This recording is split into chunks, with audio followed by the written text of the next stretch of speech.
podcast for life. Doggy Charles. Yeah.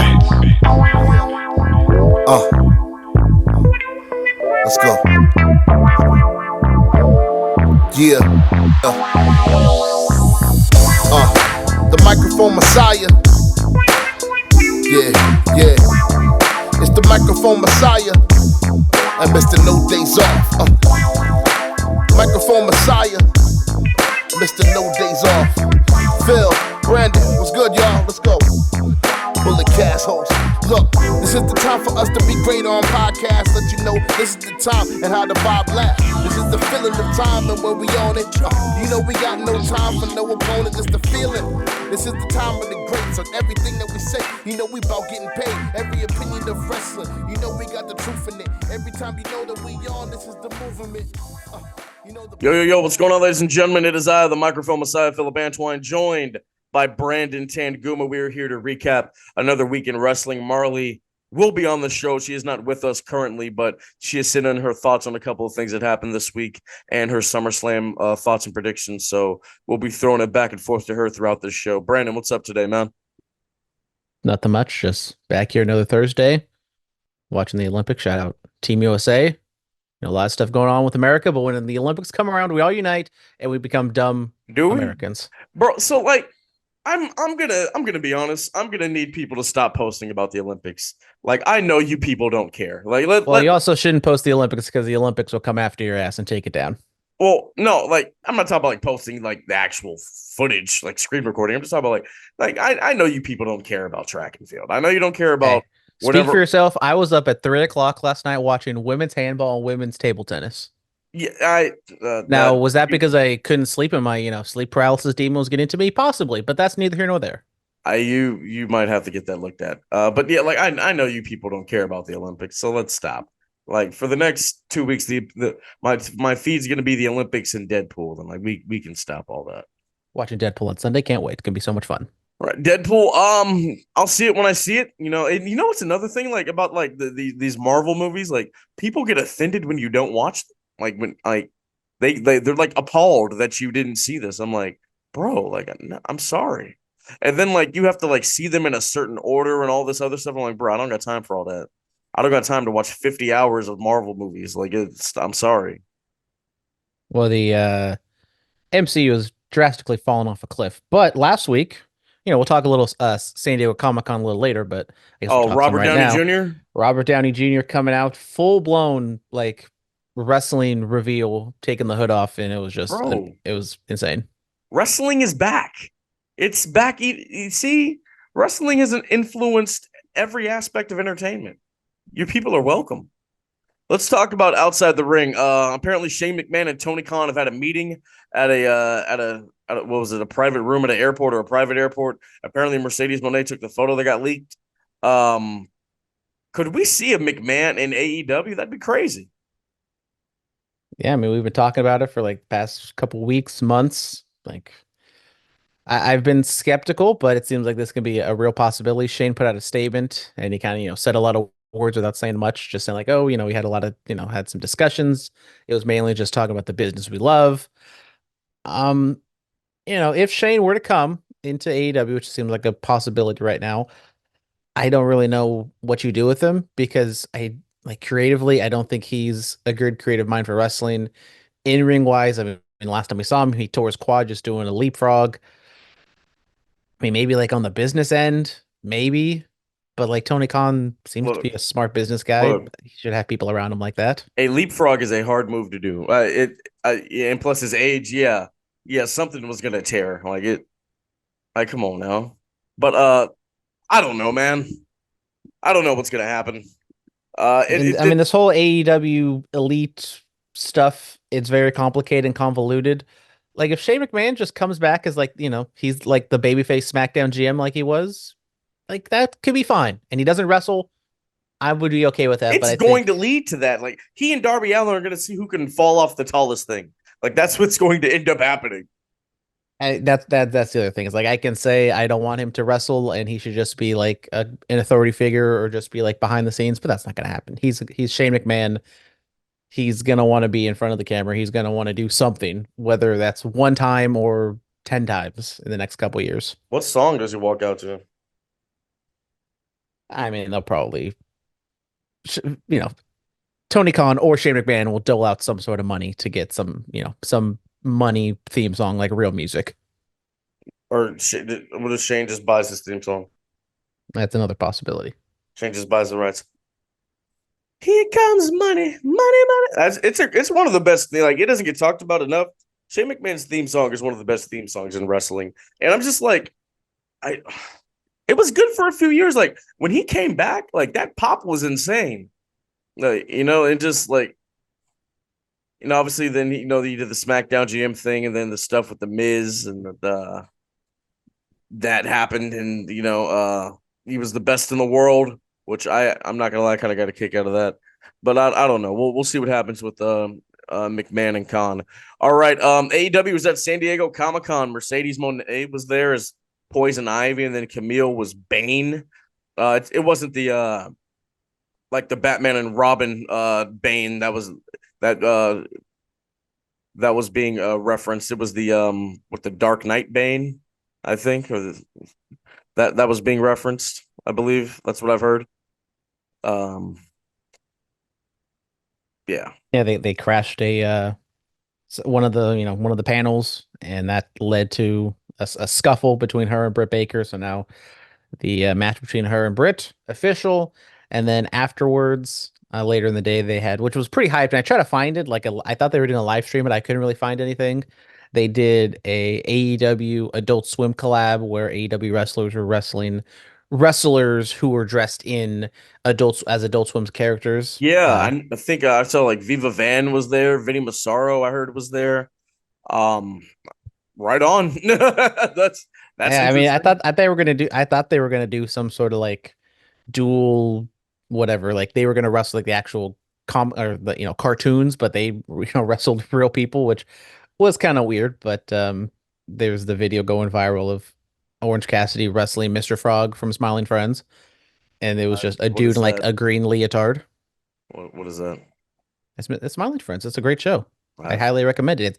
It's very short. It's like a 10-minute per episode, so you can watch a lot in one sitting. It's a great show. I've never heard of that. Right on. WWE meets with London's mayor about possibly bringing WrestleMania to the UK. It may look like it's happening. We don't know when, but it looks like it's in the near future, at least in the next like 3 to 4 years. I mean, I think it's still posturing and like PR on both sides, both on like the mayor side and on the WWE side. I mean, we saw John Cena last year's Money in the Bank in London, where he was like, "Oh, wouldn't it be great if we came to WrestleMania?" Like, okay, John, obviously, like they're gonna cheer if you say that, but UFC was in Manchester this weekend, so the TKO brand was in the UK this weekend, so it made sense for them to talk to the London mayor. I don't know what's gonna come of it. Maybe it is a WrestleMania thing, or maybe it is just PR. We're seeing WWE do more and more outside the United States pay-per-views, and the thing they've yet to do is like a big four, or big three, I guess, right now with like WrestleMania, SummerSlam, and Royal Rumble. Those have been Stadium USA shows, and they haven't taken that step to go to the outside the US yet. I mean, what do you mean? SummerSlam has been outside of the US. Well, in the last 30 years. Bro, it was in Canada like 4 or 5 years ago. Okay, that doesn't count. I'm talking about like outside of the United States. Outside of North America. Okay. All right. And besides, you should know, I don't count Canada. That doesn't count at all. You have to be more specific. Stop. Let's get into the SmackDown recap. I guess Tongaloa suffered an eye injury dealing with Kevin Owens' attack, so he was pulled out of the gauntlet. Solo Sikoa said the Bloodline will not forfeit. It will be Tama Tonga and Jacob Fatu. They go on to win the gauntlet, and so I'm not sure if Tama Tonga and Fatu will be the in the match for the tag titles, or maybe when Tongaloa is healed, he'll take Fatu's place. But nonetheless, Bloodline have a tag title opportunity. Yeah, I mean, it seemed pretty self-evident that was going to be the case. Whoever was part of the Bloodline, a lot of those teams in there weren't really featured on television much, and get the Bloodline some gold I if it is the Gorillas of Destiny that do win it, they'll be in rarefied air. I mean, how many teams have won the IWGP and WWE Tag titles? You can count Gallows and Anderson, the Dudleys, uh, what Steiners? Gotta check that. But I've it's like three or four teams that have actually done that, and that's a rare accomplishment, man. So if they get that done, kudos to them. Do we have a word on the Steiner brothers being IWGP? I feel like they were, right? I feel like they were IWGP Tag Champions. Let's see. IWGP two-time Yes. Okay. See, IWGP Tag Team I had Champions. a feeling. I had a feeling. Then also, Cody Rhodes had a pre-taped thing talk about how he's over in Japan doing what he promised to do and take the WWE title all around. And he asked Solo Sikoa to show up next week alone by himself, face to face, for their go home episode of SmackDown leading into SummerSlam. Now, obviously, he's done this with Roman Reigns before.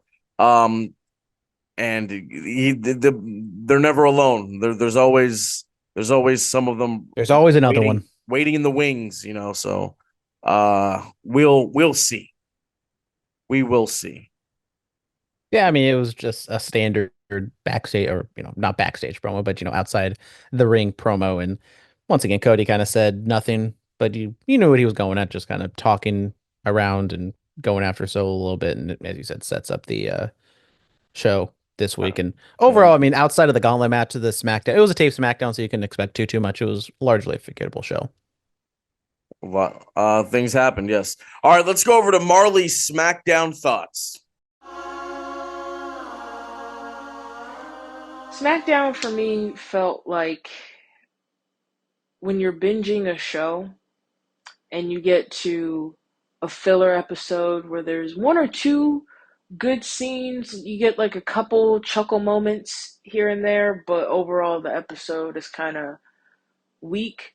But that's just a trend I've noticed personally in the week before go home shows and the big pay per view itself. It's just that week before, they're doing what they can to stretch out what little storyline they have left before they give the final conclusion at the pay-per-view.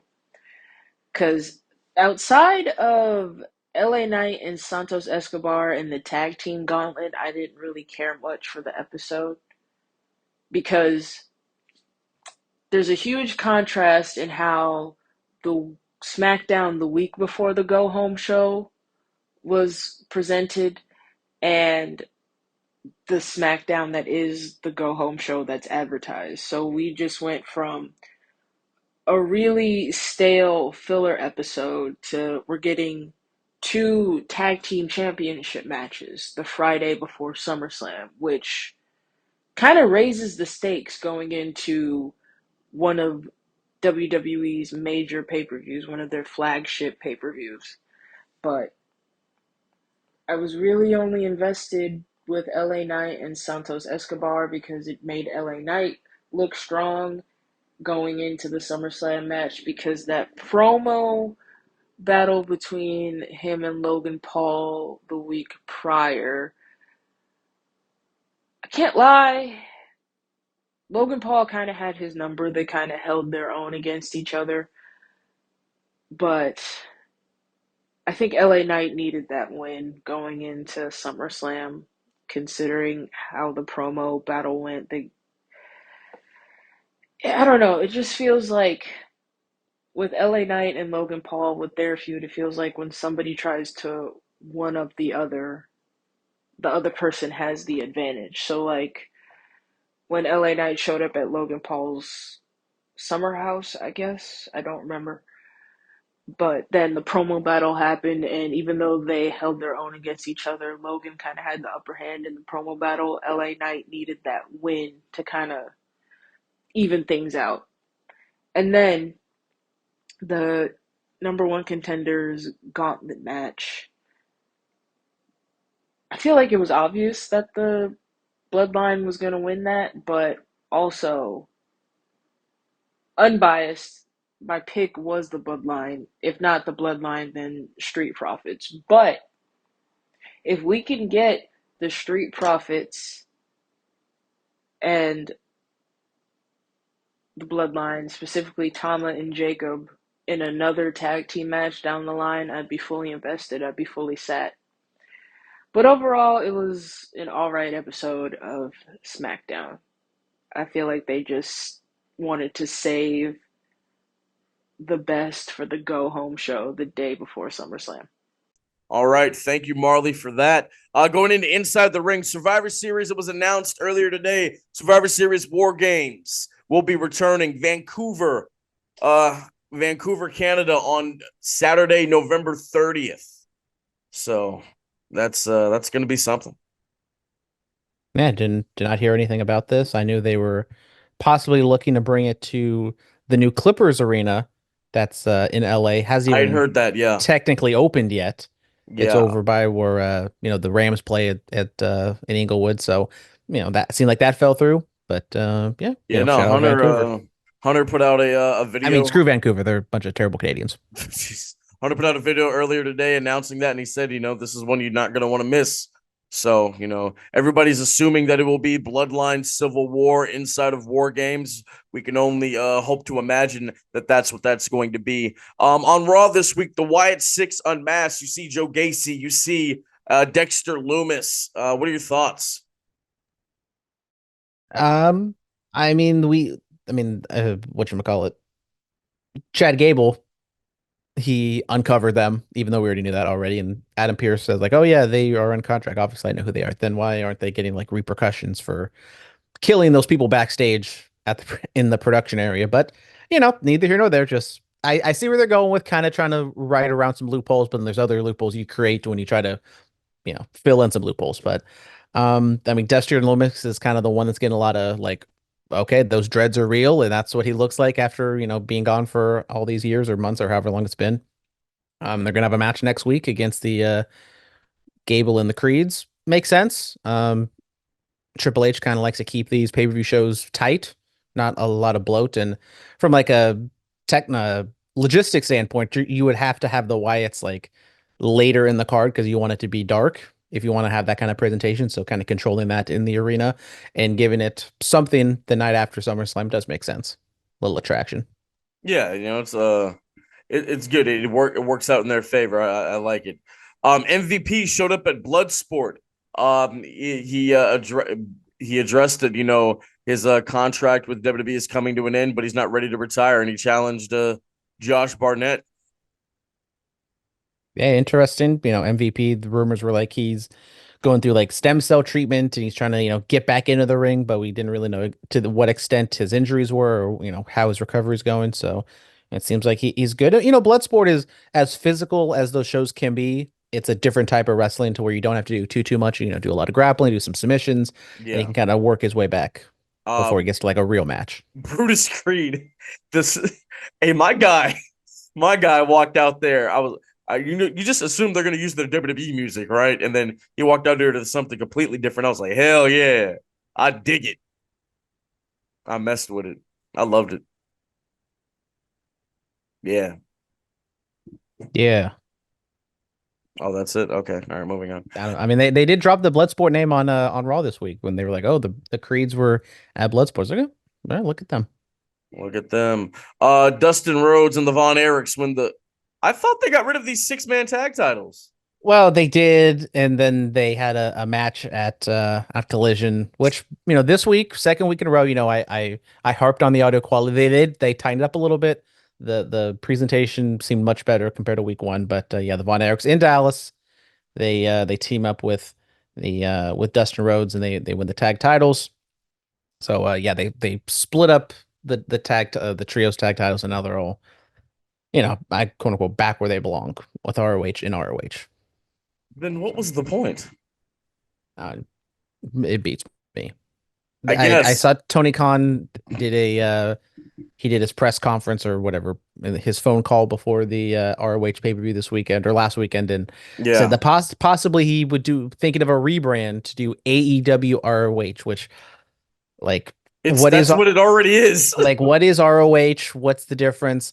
Like, I think it would be better if you just changed Rampage to ROH because at least that makes it different, kind of, where Rampage is just like an hour of okay wrestling and you kind of know what's going to happen. Except for this week or last week on Rampage, we actually had a match with some sort of outcome where Darby Allin, after the Blood and Guts match, comes out, wrestles in the Battle Royal and wins. So he is the number one contender for the world title at Grand Slam. Why are we doing a battle royal for a show that's going to take place in like 2 months when we still have like the biggest show of the year and another pay-per-view in between? I don't know, but that's AEW for you.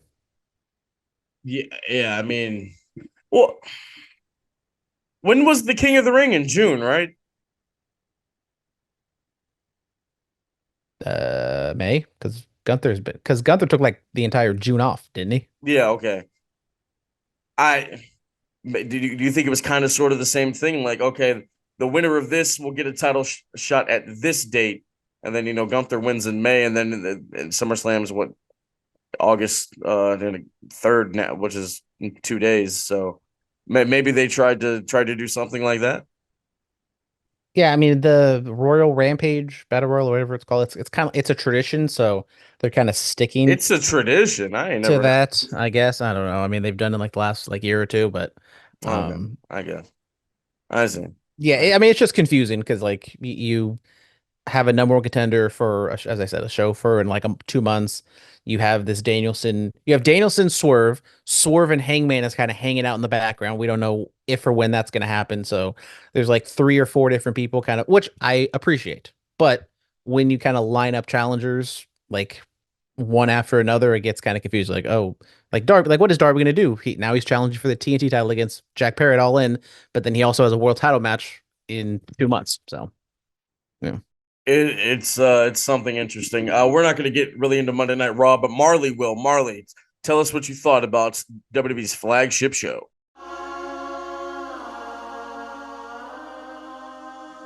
Monday Night Raw is exactly what I mean when I talk about the contrast between the week before the go home shows and the pay per views and the go home shows and the pay per view itself.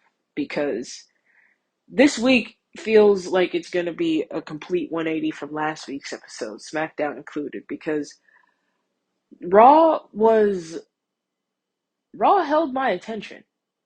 As someone with ADHD, I can confidently say that Raw held my attention because you had Liv burning Dominic and the Judgment Day stuff, trashing their clubhouse. You got the Wyatt Six unmasking.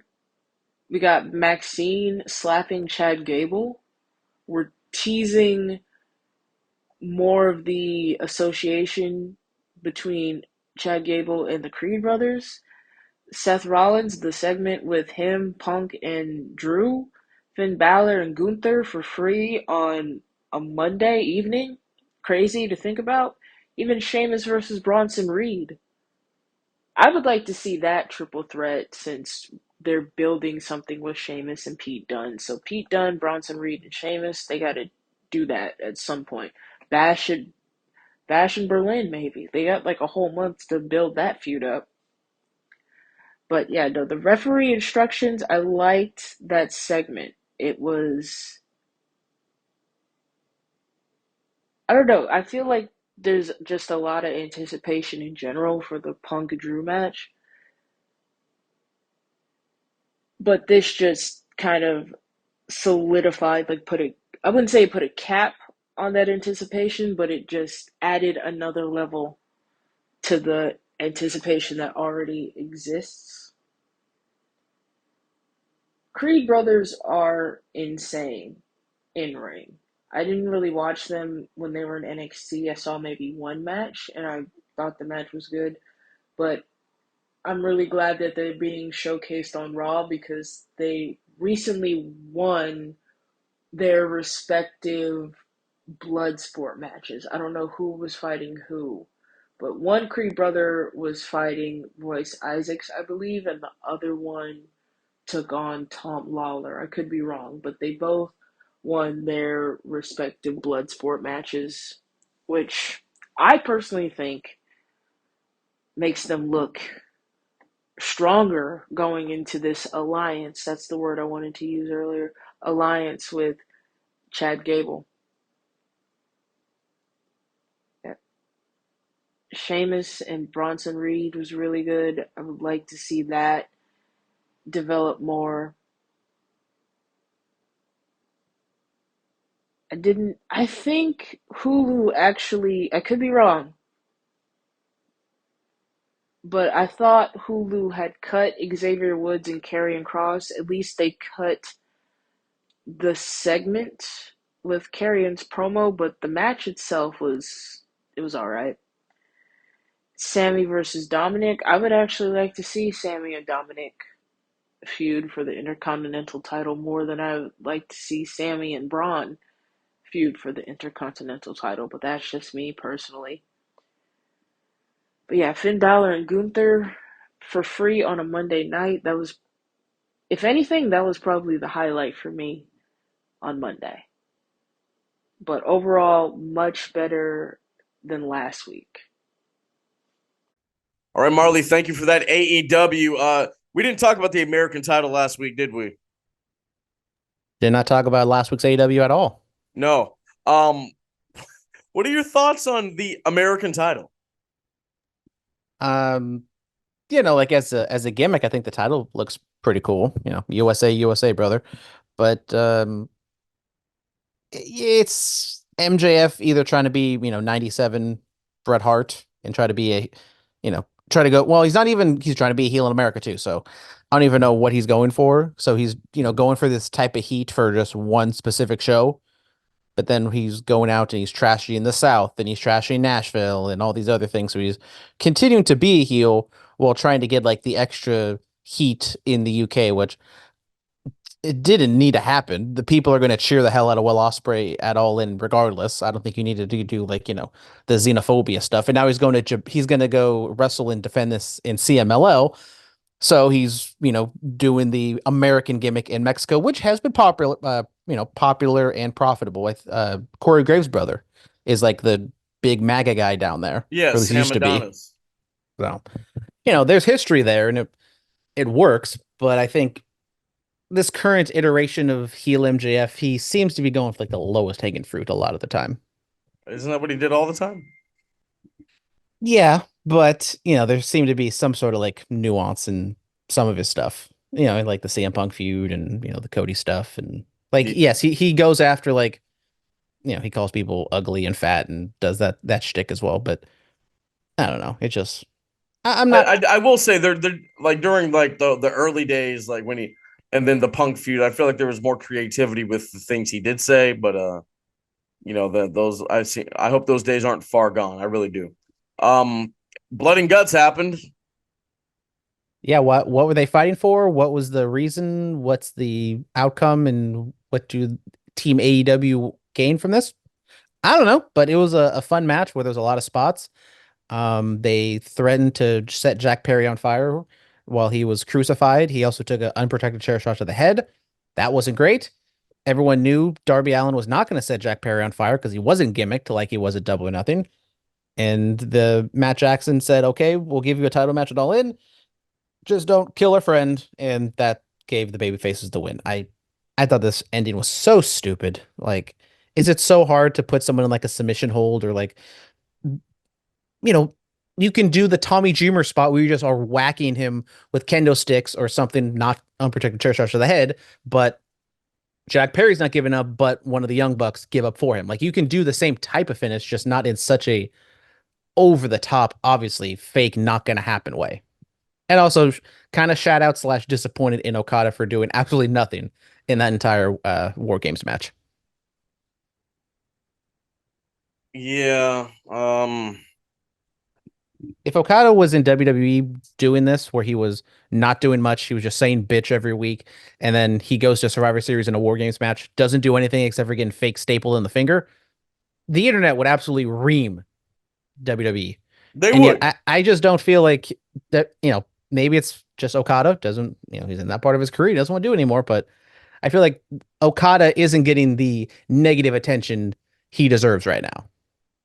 Yeah, like not a lot. Well, this is the creative freedom and all that other stuff that AEW has, and if this is what he truly wants to do, then fine. But it's just he's lost his luster. He's lost that thing that made him feel special. I'll say it. I know that people I don't want mean, to hear that. at least Shinsuke had the Sami Zayn match. The disappointment of WrestleMania against AJ was there, but at least they gave it to him. Now it's still relatively early in Okada's run, and True. he's still, it looks like he's probably gonna have like another match with Kenny Omega. It's probably gonna be fantastic. There's probably gonna be another match with Will Ospreay. That's gonna be fantastic. But like in the media, it's like Bryan Danielson. Like week to week, not nothing great. But then when there's a pay-per-view match, when he needs to step up, he probably will step up. But just I don't like what he's doing with his character right now. Yeah, a lot of things are happening there. It's just it's happening, bro. That's all I can really say. Tell Philip, I know you can't wait to hear all the people tweeting about the women's fencing team. Shout out to them. They won gold medal right now. Yes, talk about Statlander and Nightingale. Yeah, so Chris Statlander, Willow Nightingale continue their feud because Stephanie Vaquer had to drop her title. Willow Nightingale won it. I think we talked about that a couple weeks ago. And so nice last week of Hathaway to attack with Chris Statlander to attack Willow Nightingale and to not demand a title match for the CMLO women's title, but a title eliminator match for the CMLO title. And so now we got CMLO titles introduced into AEW. So add that to the card. And yeah, Chris Statlander wins via cheating with a chain, I do believe. And so she gets a title match for the CMLO title. Seemingly, we're going to get that match at All In. I don't think it needs a title, but every match needs a title because it makes it more important, even though this is like one of the few AEW women's feuds that didn't did not resemble or did not revolve around a title. It was pretty good. It was a personal feud, a blood feud, and then now you add a title no one cares about. So, it is what it is. I mean, I do continue to like the presentation of Statlander. I think, she has a good Brandon, look. I have to take care of something. Just keep going. All right. It's my show now. I've been waiting for this forever. It's finally my time to shine, brother. So we got a Danielson or we got a Danielson promo. He came out last week. Jeff Jarrett talked to Danielson, was like, "Oh, you need to take this seriously, brother." And it's like, okay, like, no crap, no, don't tell Philip I said this. No shit. It's a world title match. You should take this seriously. And Danielson comes out, cuts a promo, kind of like what he's been doing. Talking about how he's going to retire soon. He told his daughter that when she turns 7, he's going to retire. And he said what's been openly reported on the internet, or I think he even talked about on a podcast last week, that his contract expires tomorrow, which is today, August 1st. And he said that, he's going to give it his all. He's going to go out and he's going to try to win that world title. Very serious, very motivated Bryan Danielson. And like I said with Okada, this is the Danielson I've been wanting to see his entire AEW run. We've kind of got a few and far between. He had the feud with MJF where he was going after the title there. Maybe some spurts throughout. And even like the Will Ospreay match, it was like, okay, it's just a wrestle to, see who's the best, but it didn't seem like there was that much motivation behind it. And I very much enjoyed this promo from Bryan Danielson. He's one of my favorites of all time. I thought he carried himself fantastically. I, once again, wish we've gotten this Danielson more in AEW, but better late than never, I say. Then Swerve comes out. They go a little bit back and forth. I thought Swerve carried himself great, kind of towed that line of cocky, arrogant, but he was still a babyface. And Danielson says that if he doesn't win, then he will retire. They shake hands. And then So now he has to win. and Swerve, can't keep the family out his mouth. He said, don't keep that promise to me, keep it to your family, which is that's legit because we see all these wrestling retirements. You don't need to keep it to the fans. You got to keep it to the people you love. Right. But I love this. I mean, I thought this gave the match the juice. It not desperately needed because I think people are going to get into it regardless. But it Is definitely the kind juice loose? of Well, I mean, to find loose, they're not. They lost their trios match last week for the AEW titles, which I know they really wanted. Right, right, right. They desperately wanted those. So yeah, fantastic segment all the way around. I mean, I don't know what else to say. I thought this was just great stuff from Danielson. Then we got some hype for the Mariah May Tony Storm match. They had a backstage or whatever, some sort of interview with Renee and Mariah May. Once again, Mariah said, like I said, all I need to say, so she didn't really say too much. She was just kind of being a heel towards Renee. And then Tony Storm comes out. She's got like the full, like overly white makeup, and she's going, crazy and trying to hit herself in the face with the heel. I thought she was going to go full Ric Flair and like try to, hit herself in the head and kind of bust herself open. But we're getting a more serious side of Tony Storm, but yeah, we're also getting a like equally, if not more equally cartoonish side of Tony Storm with this kind of over the top anger and emotion that she's showcasing. So I think once again, just dial it down a little bit. She's at like a 12. Let's dial it down to like an 8 or a 9, and I think we'd be fine. But yeah, just very basic build from here on their side. Because I mean, after that very heavy angle, I don't know what else you can really do to kind of like give it more. It's like she, bloodied Tony Storm to a pulp, and Tony's trying to get revenge and trying to, teach Mariah May a lesson. Mariah May, is she going over? I'd like to see that. I think it's time, Possibly. I right? mean, she's a up and coming name. I believe she is from the UK. Now, I don't think you should put every UK wrestler over just because they're from there, but maybe a nice crowning achievement for her. She wins. Maybe that sends Tony Storm further down the descent of madness. I don't know, It's a but possibility. yeah, I think Mariah May not should, but I think she will win that match. Then in the main event, we had Darby Allin and Hangman Page. Very good match. And I thought they told a great story on both ends. Hangman continuing to be, a crazed guy, a crazed madman going, still reeling from what Swerve did to his children or to his child. And Hangman should have won the match. He was kind of just beating down on Darby. He just kept, ragdolling him only like Darby can, and he wouldn't pin him, wouldn't get the win, and so he just kind of played with his food too much. Darby rolled him up, got the win. So Darby gets the win as the number one future number one contender, and so you kind of build him up a little bit, and for that TNT title match, while you continue to develop the character of Hangman Page. Also in that Blood and Guts match, they did tease dissension between Hangman and Okada, so it looks like that's going to be the all-in match for those two. We still got what 2-3 weeks of Dynamites left to kind of build that up. So I don't know if maybe Hangman snaps at the Elite and maybe Okada steps up, calls him a bitch, and we get that match at All In. But yeah, I thought that was a really solid main event. Told efficient stories on both ends. No goo goo gaga, which I was a little scared of. We were going to get some sort of Elite interference, but no, I don't even think we saw anybody of the Elite outside of Hangman, if Hangman is still technically part of the Elite on the show. The Elite used to be so great. What happened? Well, you get that EVP moniker, and you get a little, you coast a little bit. One of them's got diverticulitis, so that kind of gives him an excuse on one end. But the But Young not Bucks, really. I don't know. It can't be 2017 through what 2019 again. We can't have that run back. Nope. Just like Danielson said, you don't know you're in the good old days until the good old days are almost over.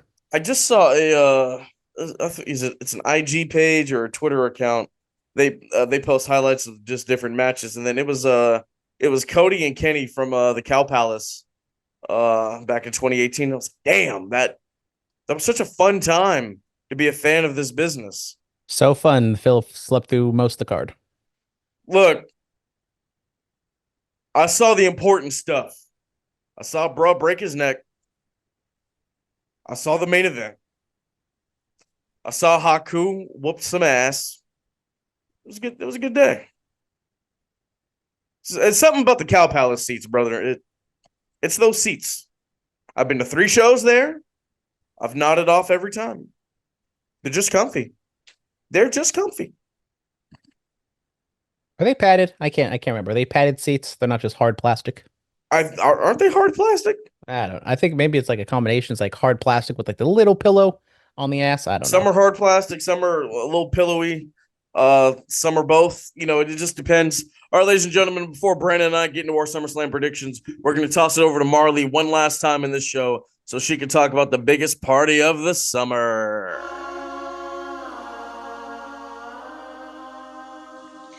So for my SummerSlam predictions, let's start with Damian Priest versus Gunther. I am gonna have to go with Gunther on this one because one, it just makes the most sense to have Gunther walk into Bash Berlin as champion. Two, I've not been able to connect with Damian Priest as World Heavyweight Champion because it's reminding me of Hangman Page's run with the AEW title. Now, I'm not the biggest Hangman Adam Page fan. I don't hate the guy. He's not my favorite. I won't turn the match on if he's on, but I don't connect with Hangman Adam Page. But I don't know if this is going to make sense because this is what I would say about Hangman Adam Page's title run, but a wrestler can hold a belt, but is the wrestler holding the belt making the championship? Because one, are the fans connecting with you as champion? What are you doing to make the championship feel prestigious, feel like you're the one on the roster that everybody wants to go after? Are you believable as a champion? Like, there's so many aspects that go into being a champion that don't necessarily correlate with somebody holding a title belt. Because anybody can hold a title belt. But are you a champion just because you're holding that title belt? Or are you a champion? Are you making the championship belt mean something? And that's just, I have not been able to get that from Damian Priest. Bayley and Nia Jax. Now, I wouldn't be mad if Nia Jax won the title because I feel like as much as everybody expects Tiffany to cash in at SummerSlam, which it wouldn't be the end of the world if she did, I wouldn't be mad. I feel like you have Nia win the title and have the two besties, one holding the title, one holding the Money in the Bank briefcase. That tension, you build that story, you build that heat. Take it to Bad Blood if you can. Because what if we just have Tiffany cash in on a random episode of SmackDown? Have Tiffany pull a Carmella, cash in on a random episode of SmackDown, win the title, carry this shit to Bad Blood. Liv Morgan and Rhea Ripley. I want Liv Morgan to win just because I want to know what the finalized Liv Morgan Revenge Tour looks like. I just want to know what it's going to look like if Liv retains. Because, I mean, this is a match where if Liv won, I wouldn't be upset. If Rhea won, I wouldn't be upset. But I just want to know what Liv Morgan means when she says that retaining the title is the end of the Liv Morgan Revenge Tour. Now, Cody versus Solo.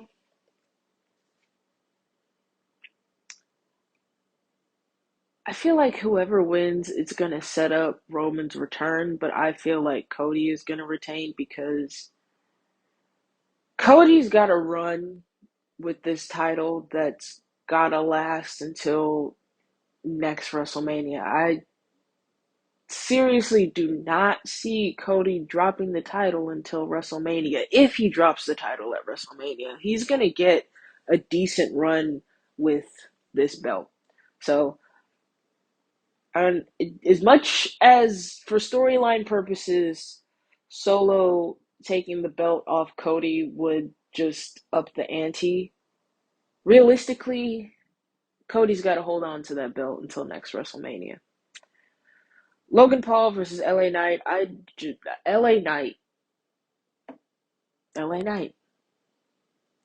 Sami Zayn, Braun Breaker. I feel like Braun might do it at SummerSlam. He might take the title off Sami, but for my sanity, I would like them to keep the belt on Sami because I just, much like Damian, I can't connect to Braun Breaker.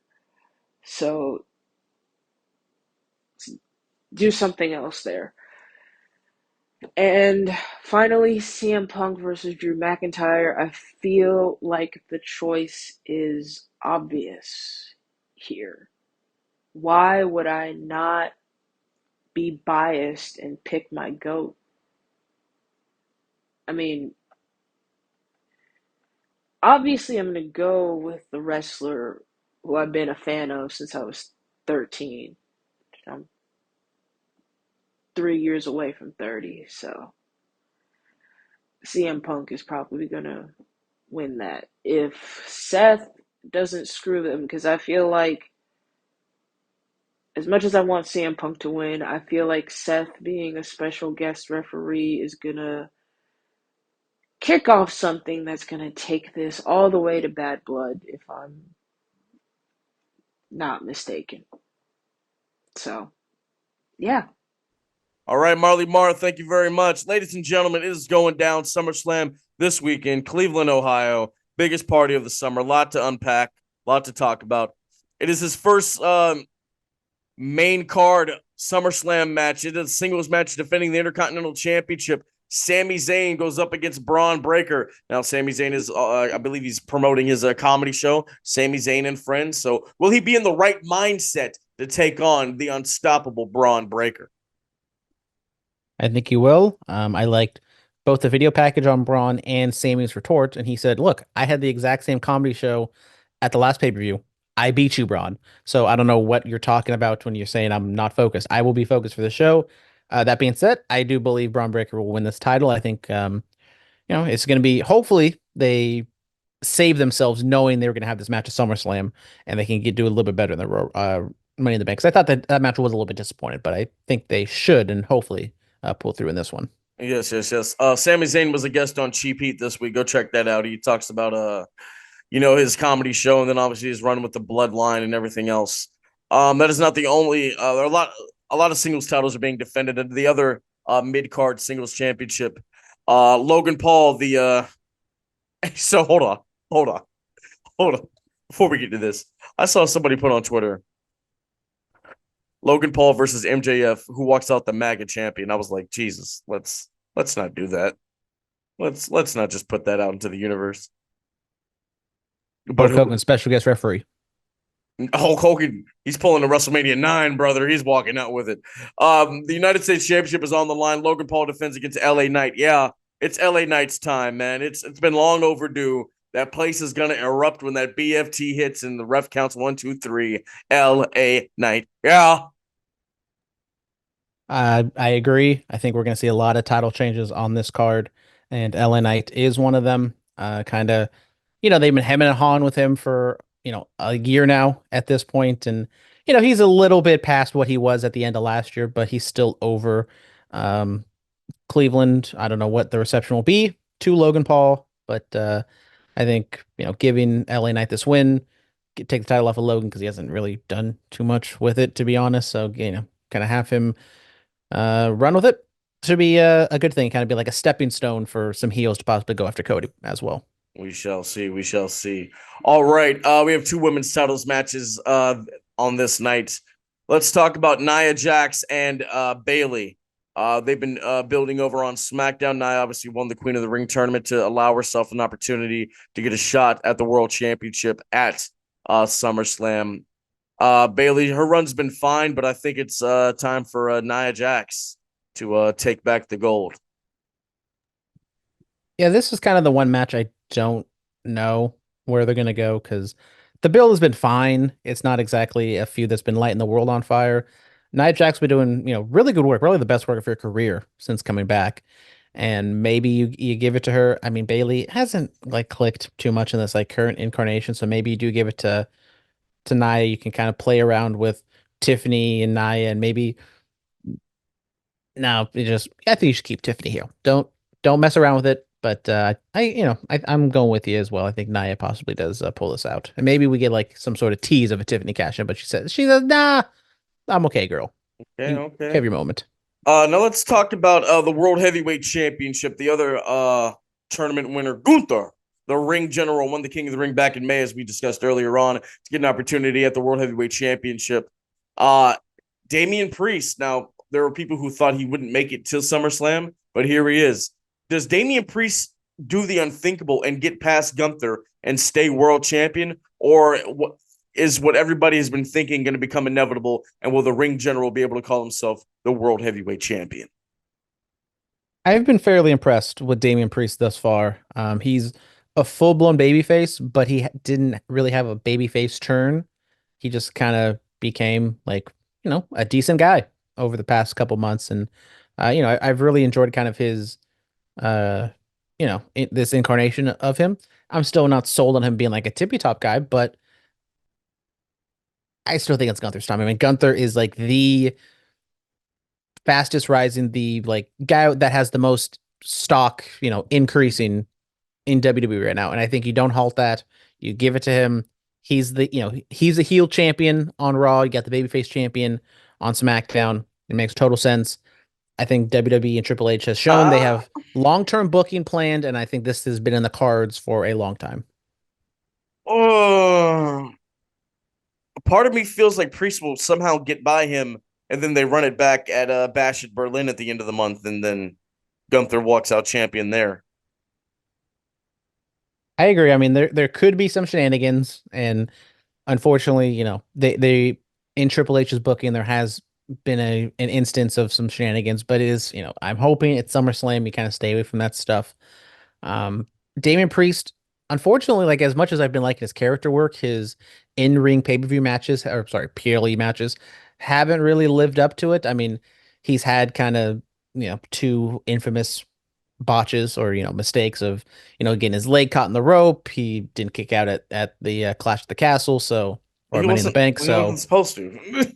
The well, music was supposed to hit. so, he's had his hiccups in these PLE matches. It's very hard to have a disappointing match with Gunther, so I think they will pull through in this one. But like I said, I think you just give it to Gunther, have him win it, don't mess around, and if he has, I just don't think you want Gunther slipping on a banana peel right now. You want to build him up to possibly, wrestle John Cena at WrestleMania for that world title. Like, do not mess around with Gunther. He is a can't miss. I don't even know. Can't really call him a prospect because he's been around for so long, but he's like a can't miss guy in WWE. Right on, right on. Out of these world titles, only two of them I feel like are changing hands. So I guess I'll go with Gunther also. All right, the women's world championship. You only live once. Liv Morgan defends against mommy Rhea Ripley. I think Liv Morgan walks out the women's world champion at SummerSlam. I think Daddy Dom, as he's been called by Liv, I think he helps her walk away with the championship. Now talk about Goo Goo Gaga. I think we can definitely are going to get some sort of shenanigans in this one. Was not a big fan of the Liv Morgan vignette on Raw. I thought it was just like way too over the top and like a shift, complete tonal shift in her character to where this whole She time. was heartbroken. But that's the thing is like this whole time is we like wasn't she just playing Dom this entire time? The whole point of the Liv Morgan revenge tour is to like take everything away from Rhea. And so she like was up Look, front in to just her say, I got you. I got you. I got you. I got this is what happened. In her process to get back at Rhea Ripley and take Dom away from Rhea, she developed feelings for Dom. And when he didn't reciprocate those feelings, she was heartbroken. once again, I know wrestling fans can be dumb. She didn't really say that. She was like, he could like put in a line here of like, oh, at first I was just messing around thinking that I was just gonna take you away from Rhea, but I actually did develop like she didn't spell it out like that. And then the whole fight, yeah.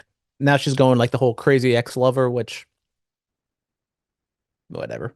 But I think they could have if they just did like last week's segment this week and did like the whole lick this week, like it would have been this feud, I think, well, I mean, it's people are going to be invested, but it's kind of nitpicking. That being said, I agree. This could go either which way. Word is Dom fall. Does he go back to live? Was it all the ruse? Also, people have been very staunch on this whole Finn Balor conspiracy theory that maybe this whole time Finn has been aligned with Liv. Now, does that culminate here? Does it culminate maybe in the Damian Priest match where Priest or Finn kind of tries to take over Judgment Day or kind of screw over Priest because he's been kind of not feeling Priest kind of being the big man on campus? I don't know, but everyone's kind of looking at Dom in this match. I would also put in feelers out there for possibly Finn Balor to get involved as well. Yeah, and don't forget Finn. He took the room key, so I'm sure that will come to light pretty soon. Yeah, but I got Everybody got scratched out in Liv Morgan's little graffiti tirade, except for Finn Balor. hello. You see what I'm saying? Uh, yeah, and then if Priest does lose the world title, he can go on and feud with Finn Balor. I mean, they feuded before. They feuded before the Judgment Day. They've been kind of at each other's not throats, but they've been having their differences, for a while. So we'll see. We'll see. Um, we'll get into it. A big marquee match. It is a blood feud. It is CM Punk versus Drew McIntyre. Special guest referee Seth freaking Rollins on Raw. They had a very interesting segment where Rollins lays out the rules and everything. You got to listen to him, and whatever he says goes. CM Punk telling McIntyre that he is the third wheel in this scenario. They chant my name. They sing his song. What do they do for you? So it's going to be very interesting to see how this plays out. I think we go, what is it, SummerSlam 97 finish? I think so. I mean, Yeah. I Seth is going to be reluctant regardless. Yeah, I think Drew McIntyre picks up the win here though.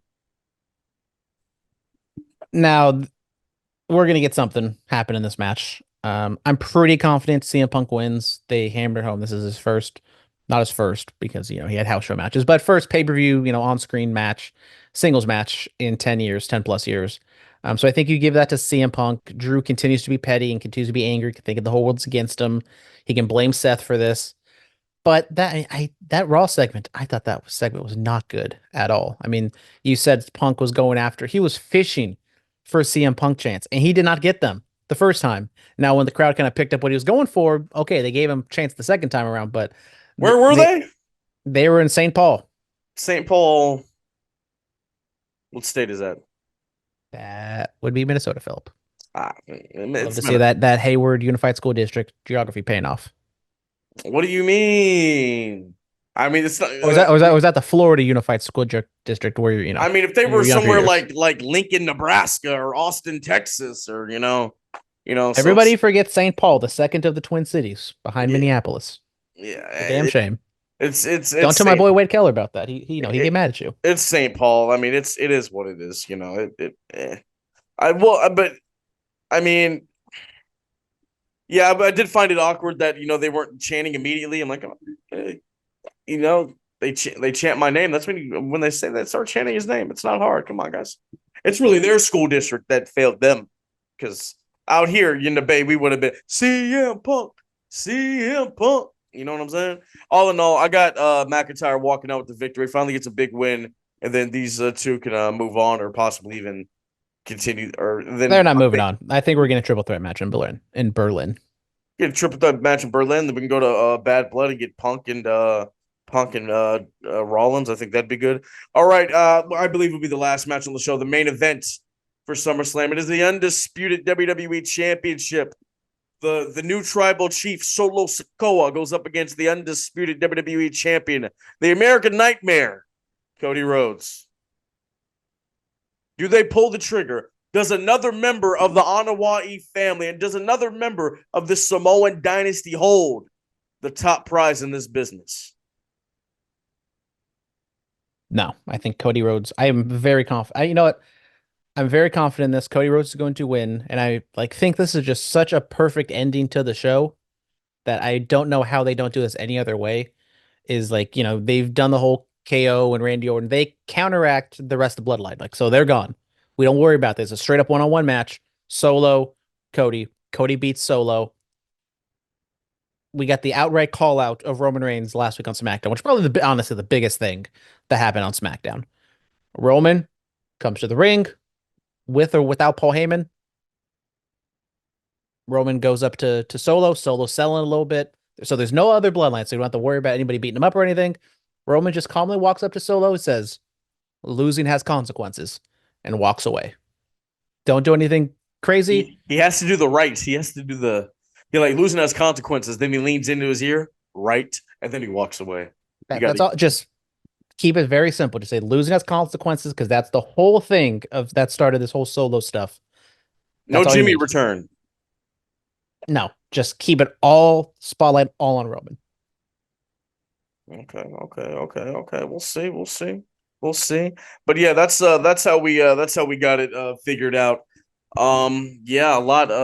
That's gonna do it for us. A lot's going on in the Bay this weekend. They have BTW is going down. They have a really stacked card going on this weekend. Brandon, will you be in attendance? Maybe. Who knows? You never know. I'm always watching. I'm like Sting up in the rafters. Yes. He is always watching. We got a lot going on. You have Viva Van defending the BTW Women's title against Jada Stone. The Flying Lion Marcus Lewis teams with the returning Big Fonz to take on Aaron Solo and Robbie Eagles. Lindsay Dorado versus Starboy Charlie. BTW Tag Titles, World's Freshest Tag Team, going up against Vinny Massaro and Levi Shapiro. Ishmael Vaughn goes up against Jaya Jewel. Kakamang versus Dom Cirrus. Special guest GM appearance will be WWE Hall of Famer Rikishi. And then it's a war party. A Samoan Savage war party. The Odyssey of Death, Journey Fatu, the New Era Savage, Big Toko, Juicy Finale, Yosefa Parisi, and AEW Ring of Honor star Toa Leona will all battle each other. You don't want to miss it. And then Saturday night at the Drop 84 in Berkeley, California, 2284 Shattuck Ave. You don't want to miss it.